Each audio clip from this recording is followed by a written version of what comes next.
anterior les mostré cómo se consigue la señal de corriente alterna de estas características.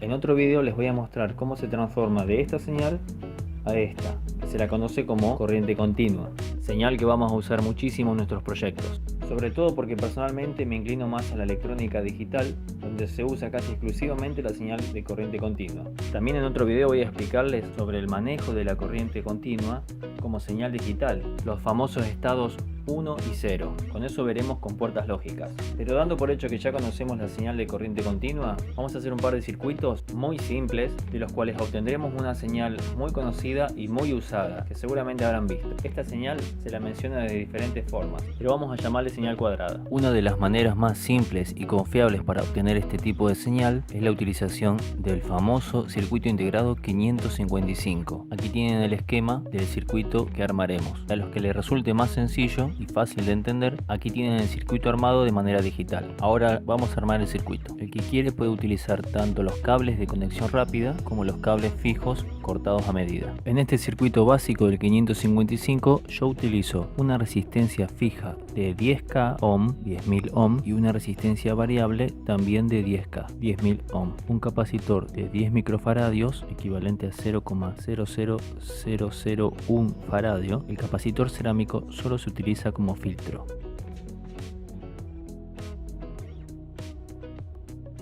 En el pin 3, que es la salida de la señal, conectamos un LED con una resistencia de 1K. Este integrado soporta una tensión de alimentación de entre 4,5 volts a 18 volts. En mi caso, yo estoy utilizando una fuente de 5 volts. En este momento la resistencia variable se encuentra en el punto donde tiene un valor de 0 ohm.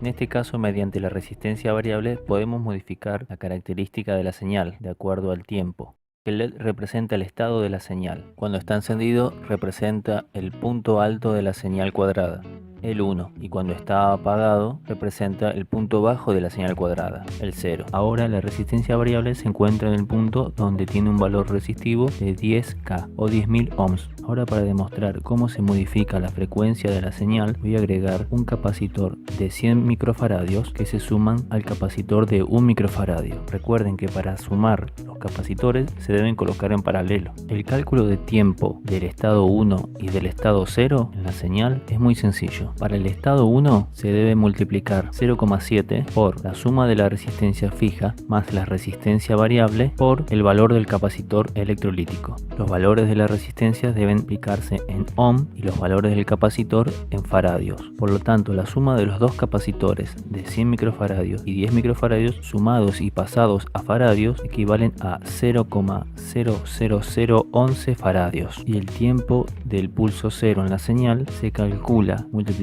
0,7 por solo la resistencia variable por el capacitor. Bueno, este circuito es muy amigable para hacer pruebas, así que no duden en intercambiar los valores de la resistencia, tanto la resistencia fija como la resistencia variable, y los valores de los capacitores electrolíticos, y así comprobar ustedes mismos de acuerdo a cómo varía la señal según los valores que utilizan. No es la única forma de conseguir este tipo de señal, por eso los invito a que vean mi otro video donde les mostraré las diferentes maneras de conseguir esta señal utilizando distintos recursos.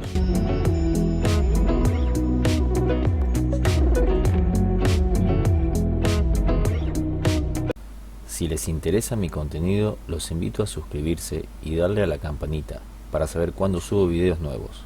Gracias y nos vemos.